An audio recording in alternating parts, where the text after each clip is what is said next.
Hi, and welcome back to another episode of Waffles Local Farmer Everyday Chef. I'm Gracy Davy here with the sweet potato farmers of Laughing Child Farm in Pollitt, Vermont, Tim and Magnolia. So you brought all 4 of your varieties of sweet potatoes with you today. We do. And let's just talk about all the different kinds that you grow. Sure. In Vermont, because it's a little colder, we can't grow every variety of sweet potatoes, but there's something like 36 to 40, and they're always developing new kinds. Wow.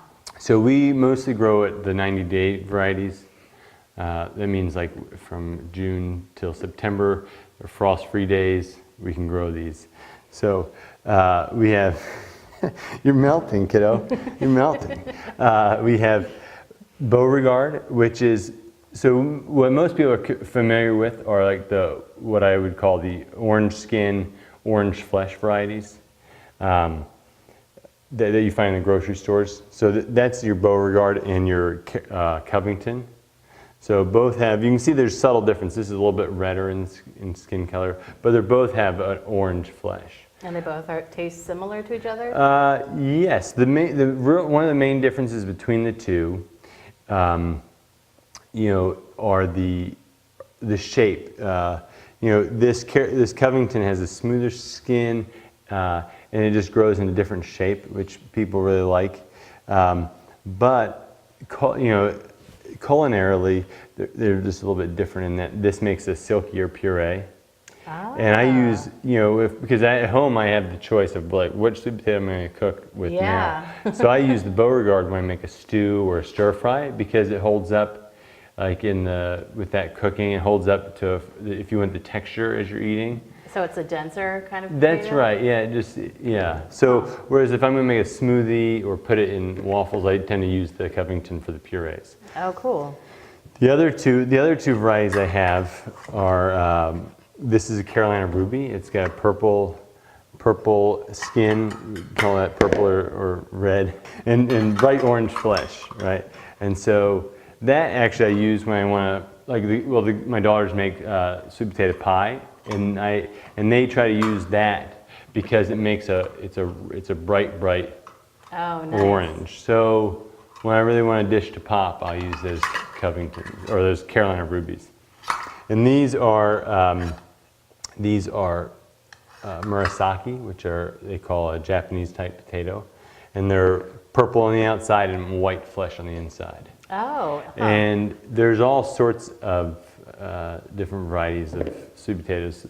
So you can get white potatoes, you can get like a buff skin sweet potatoes that are pale on the outside and pale on the inside.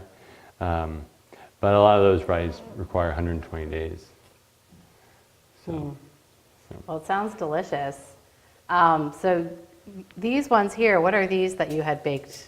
So that I was using there's different ways to cook potatoes or prepare sweet potatoes, and sort of one of the easiest ways, or what most people are familiar with, is just roasting them.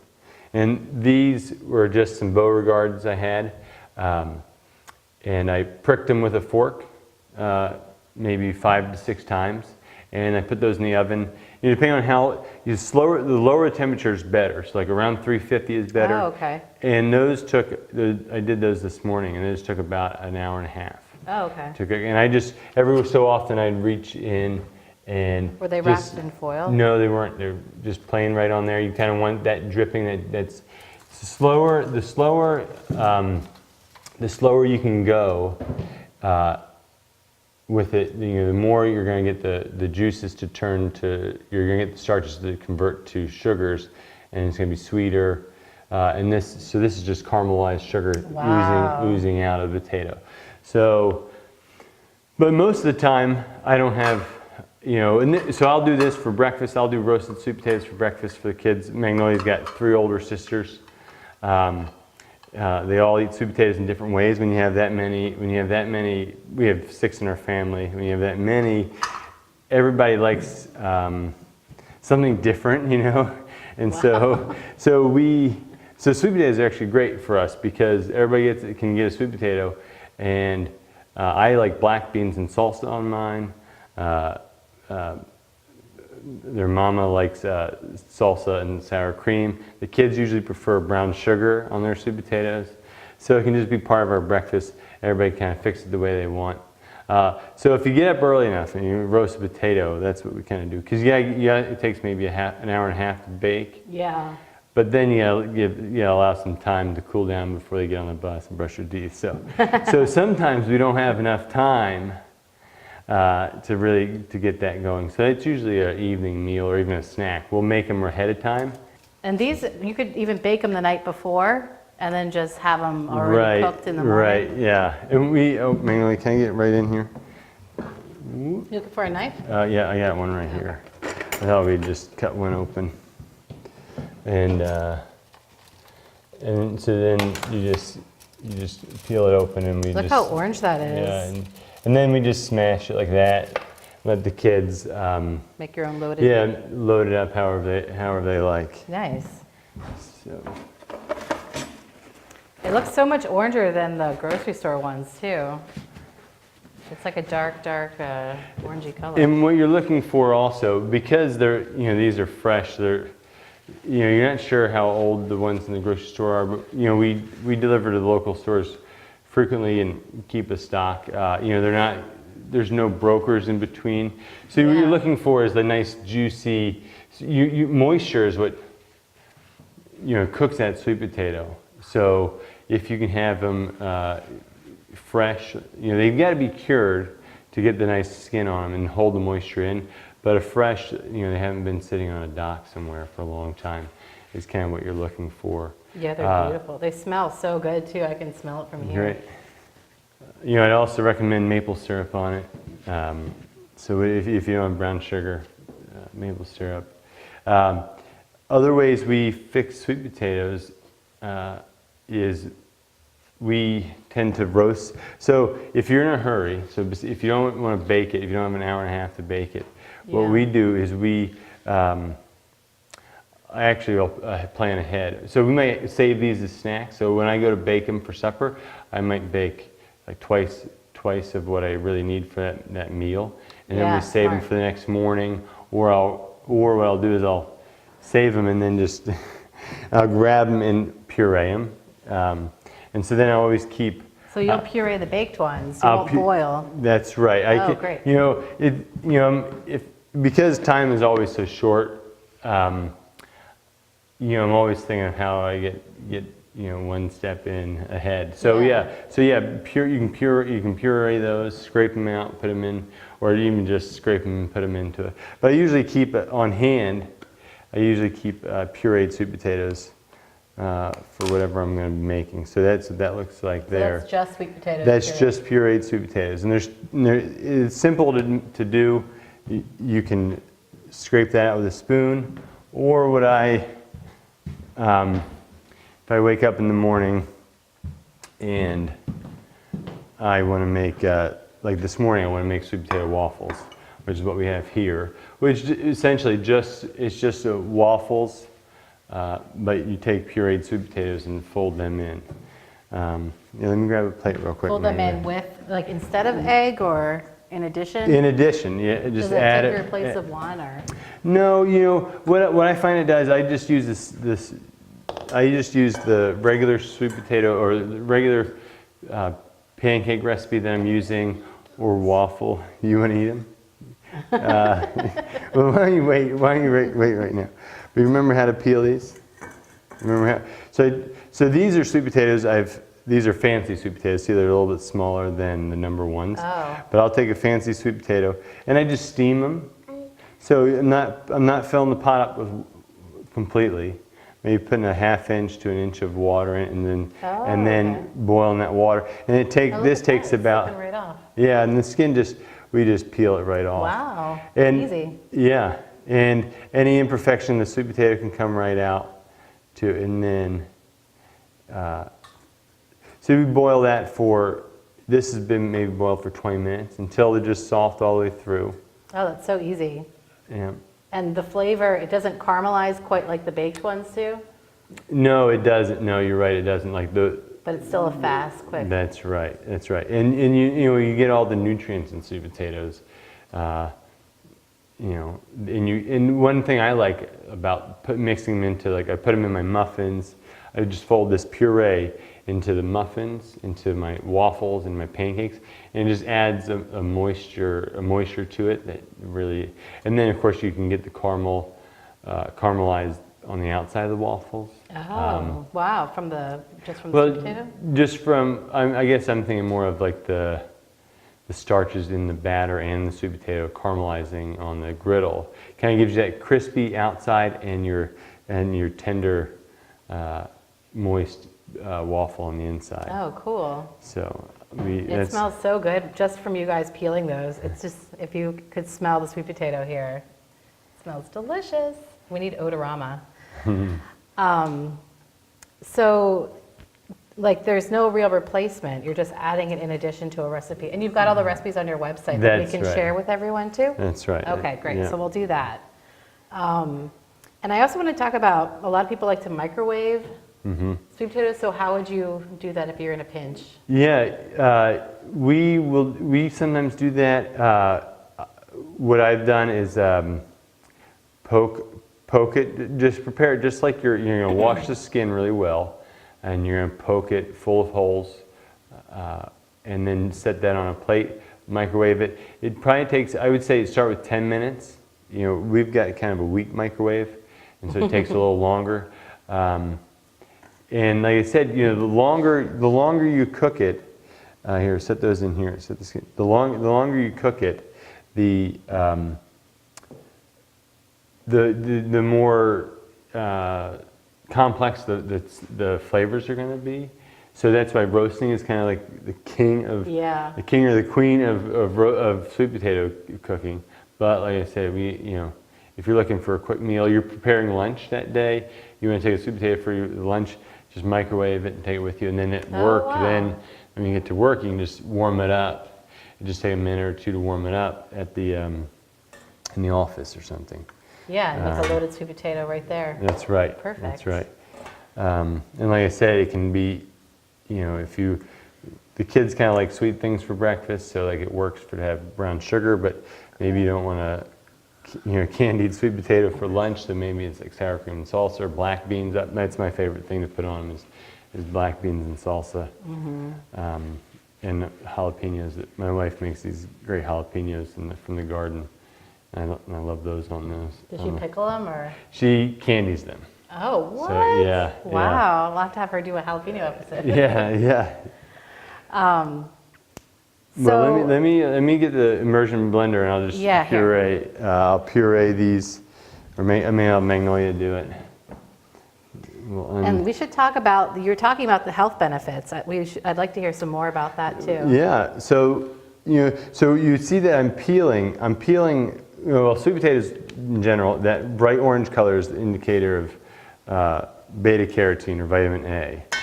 And so they're rich in vitamin A and vitamin C. Yeah. Let me plug this in. And then they also have fiber and potassium. And then of course, in some people prefer to have, yeah, go right down, yeah. Wow.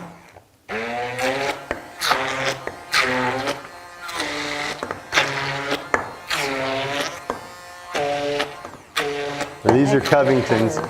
We're pureeing these Covingtons. The ones in the end here, yeah. You get everything.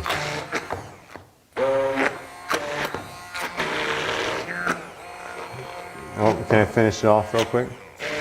Anyway. Yep, thanks. And we'll just make sure we get every little bit here. So I was saying, here, depending on what dish I'm making, I will either peel potatoes, but for the most part, I do not peel the potatoes, and I eat them with the skins on. I don't know if they're, well, they say they're more nutritious that way, but for me, it's really just about the convenience and. But there's going to be more fiber. There's going to be more nutrients in the skin, and the difference is the skin is the the appearance of the dish. So like when you're making a pie, you don't want those little brown flecks of skin in there. And how do you grow them? Like what kind of methods? You know, they're different. These Vermont, well, sweet potatoes grow differently than Irish potatoes, in that they're actually a root, whereas the Irish potato is a modified stem. It grows up and it puts a little shoot out, and it grows the tuber on that. But sweet potatoes, you know, we in June we get it's a slip. It's just a piece of a vine from another sweet potato. We stick that in, and that sends out some different roots. Some of those become storage roots, and they grow. If you dig them up, they look like a bunch of bananas underneath the soil. Oh wow! So you have, and they don't grow into like a bush. Yeah, they don't grow into a bush. They grow right up into vines, and they cross right over. Oh, that sounds cool. Yeah. When we go to harvest, first step is to remove all the tops, which is all. And we're growing on 14 acres this year, which might seem big for a Vermont vegetable farm, but in the large scale of things, you know, it's a very small farm. So we're still working it by hand. So we're using machetes and rolling the vines over, peeling the plastic, and then going through and digging by hand, loosening the soil, but picking everyone up. And when sweet potatoes are first grown, the skin is really delicate. When they first come out of the soil, the skin is really delicate. So we had to wear cotton gloves, and each one's picked up and gently put into a bin, and then they have to be taken out of that bin and put in a bigger bin so we can use the forklift to put them in the barn.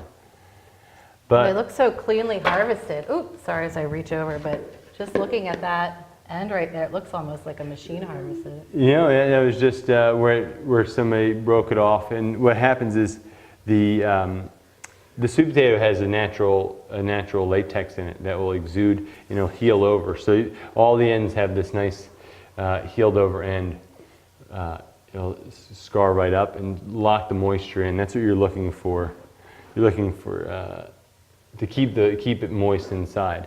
But one great thing about, if anybody's interested in growing sweet potatoes at home, one of the greatest things is that anything you grow, you know, I'm trying to get big ones for the grocery store shelves, but home growers, anything that's grown can be eaten. So you'll get little skinny ones, you get a long one. You kind of can't go wrong, even because you're not waiting for them to ripen up. There's no size that's important. You know, there's not like a tomato where you have to wait for it to turn red, and if it doesn't quite turn red. So at the end of the year, whatever you dig up, so it's actually a kind of a great crop for people who are beginning farming or beginning growing in their backyards or something. Put a couple sweet potatoes in there, especially if you have some raised beds. They like it dry and they like it warm.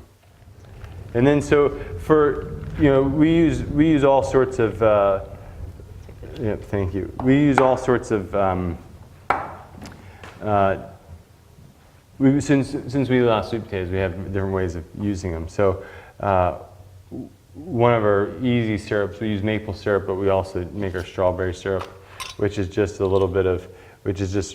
strawberries and some sugar, and we might add a little bit of water to this, and then I'll set that on the stove while we get the sweet potatoes ready. So that's probably a quarter cup of sugar or a couple tablespoons? Yep, it's as little as as little as you can get away with, and your kids will still eat it. That's the that's the rule of thumb. Okay, so Magnolia, we'll get our. I've got an egg in here. Oh. This is. Can you dump this in there? This is some pancake mix. Why was there egg in there? Well, I just bring it in the car. I had to put it in something. Oh, can you get that out of there? Yep. Oh, flip it over and scrape it out. Yes. Okay. Oh, All right. Did you make the pancake mix or? Not this. We usually make pancake mix. The Joy of Cooking has an easy recipe, and that's what you can find that recipe for pancake mix on our website. Oh, good to know. Why don't you smash it right there, and then you can crack it right in here. Yep. Is that your favorite part of baking, adding the egg? She's just really started doing it. Hey, good job. oh, thank you. Okay. And let's see. Oh, we're gonna put it. Let's put a half. So that's 1 egg. That was let's see. We're gonna add a half cup of milk. You don't need this. No, not. That's gonna be for the lock keys. Here, Magnolia, pour that in there for me. Okay. Here, I'm buying a paper towel. Oh, you need a paper towel? Oh, here you go. Thank you. I got it. Yeah, I had a little piece down here. Okay. All right, you want to start mixing that up, Magnolia? And while you, yeah. Let's see, I'm going to turn the, How long does sweet potato puree keep? In the you know, we can keep it for a week or two. You Oh, know, great. You know, it'll settle out a little bit. The moisture will separate from the sweet potatoes a little bit. We just mix that back up. I wanted to do this, but now I want to do this back. And you can, I don't usually measure, but if you wanted to scrape about a cup out into it. Sure. Oh, Do you want to scrape a cup in? Grace is going to do that. You're going to.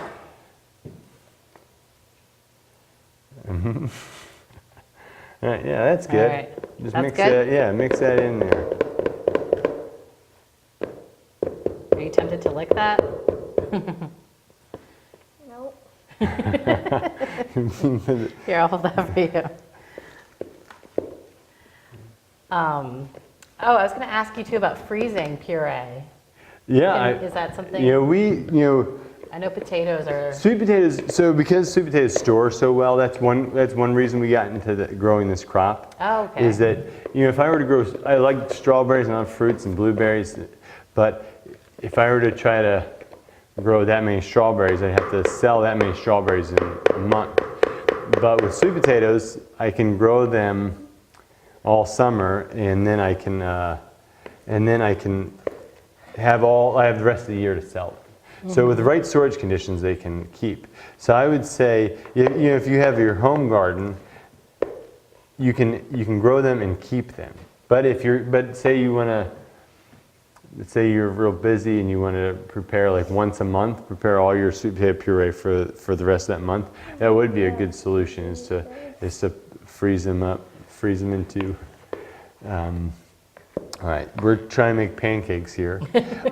So but I think that batter is going to be too thin. Okay. So I'm gonna get a little cup of water and add just a little bit of water to that. Can you mix that up a little bit? Yep.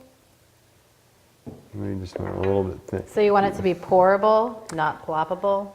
Yeah, it's kind of however. Well, we're in our house. We're happy with whatever we get, but if I can, you want it to pour just be a little thinner. You want it to kind of, I think you're right. Pourable. Do you need any butter in the pan or? Yes. Well, I thought we'd use a little bit, just drizzle a little bit of oil in there. Oh, sure. But butter. Butter is Butter always would be better than it's funny how good that makes a pancake. Yeah. Is that you want this boiling. All right.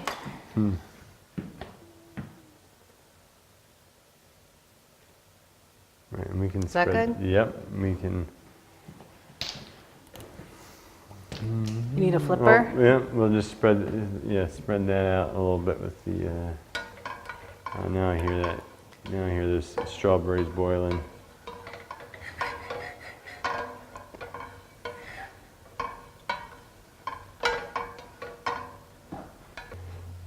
Here, let's switch sides. Yep. Okay.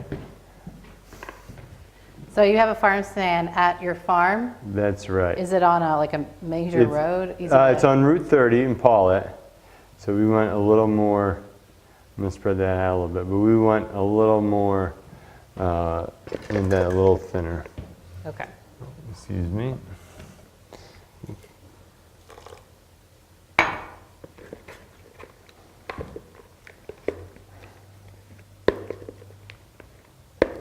And usually I would just add, you can add water, you can add more milk, but What else are we gonna mix? what else are we gonna mix up? Well, for this episode, our next episode is gonna have sweet potato latkes.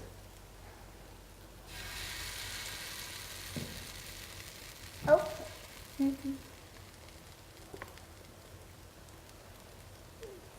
The strawberries have loud What's that? bubbling. The strawberries are doing a lot of bubbling. Oh, yeah. All right, I'll stir them up real quick.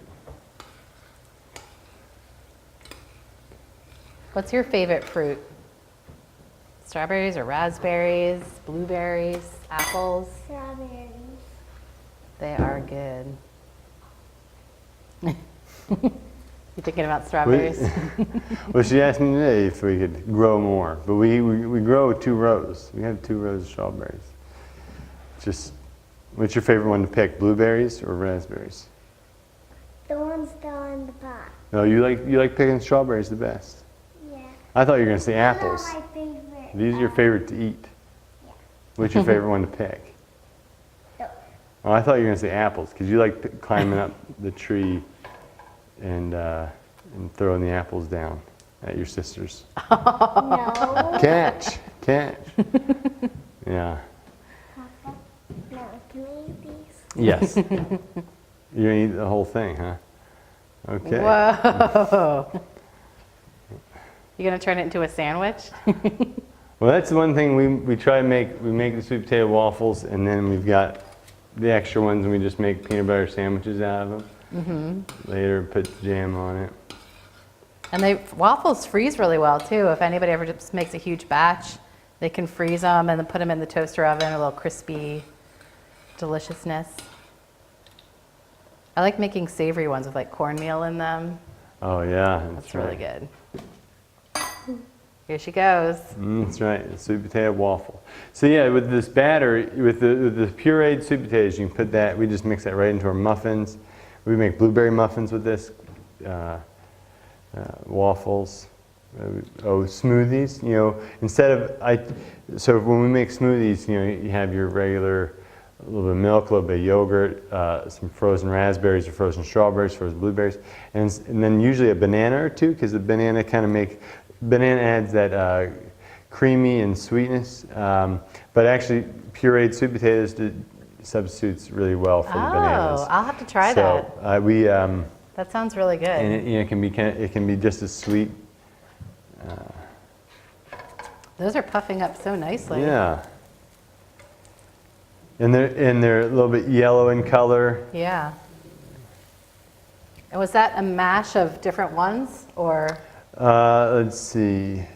I'll try to remember. Oh, those were the steamed These were ones. these steamed Covingtons. Yeah.